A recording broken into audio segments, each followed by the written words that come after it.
Hello, people of the internet! Today we will see the transposition technique, what it is, and how to use it. So, the transposition technique, it is a tool from the oblique translation type of translation. There's also the linear translation that has an approach, literal word-by-word translation. The goal of the oblique translation is to translate the meaning rather than word-by-word literal translation. So, each language has its own word perspective and vision, and that also affects its grammar. So, transposition technique takes that into account, and especially takes in account the change of meaning, the change in the word order from one language to another, or the change of grammar classes when we are translating. So, for example, when we have the English phrase, the greenhouse, it translates in Spanish as la casa verde. And as you can see, green and verde are the literal translation, but the word order changes. The adjectives in Spanish are usually after the nouns. So in this other example, we can see that the transposition goes not to the word order but to the grammar class between the words live, that is a noun in English, and the word vivir, that is a verb in Spanish.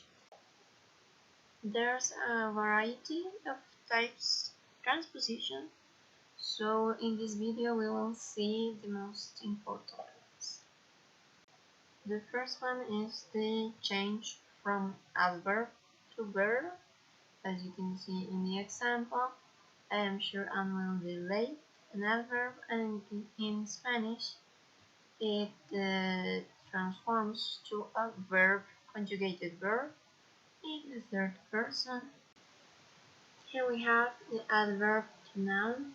You see actively translates to con entusiasmo. Entusiasmo is a noun in Spanish and needs the preposition con that translates literally to with in English. Next, we have the verb or past participle to noun. In this case, the past participle hoping translates to esperanza for this case, and esperanza is the noun that literally means hope. So there's that. Next in the list is the adverb to adjective. For example, he learns quickly, and that adverb translates to rápido. Is rápido para aprender. Rápido is an adjective in Spanish for fast or quick in this case. As I said at the beginning of the video, each language, each culture, each society has its own vision of the world, of the reality, its own perspective. That's why each language communicates, transmits messages in a very unique kind of way.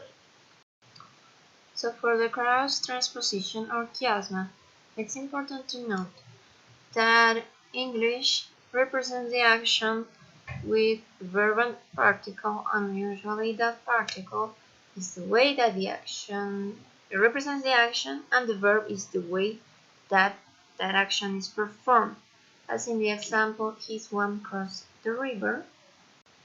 In contrast, in Spanish, we have a grammar construction that is verb plus complement, and the verb expresses the action and the complement the way that said action is performed, as in this example, cruzó el río a nado, as an equivalent to the English version, he swam across the river.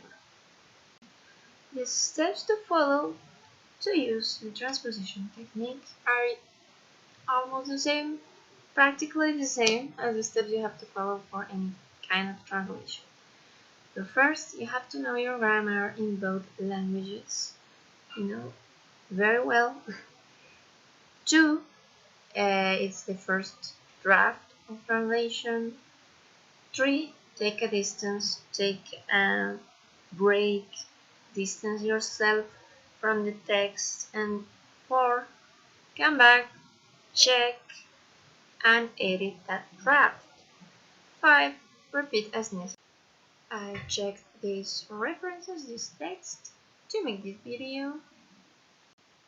Thank you so much for watching. I hope it helps you in some way.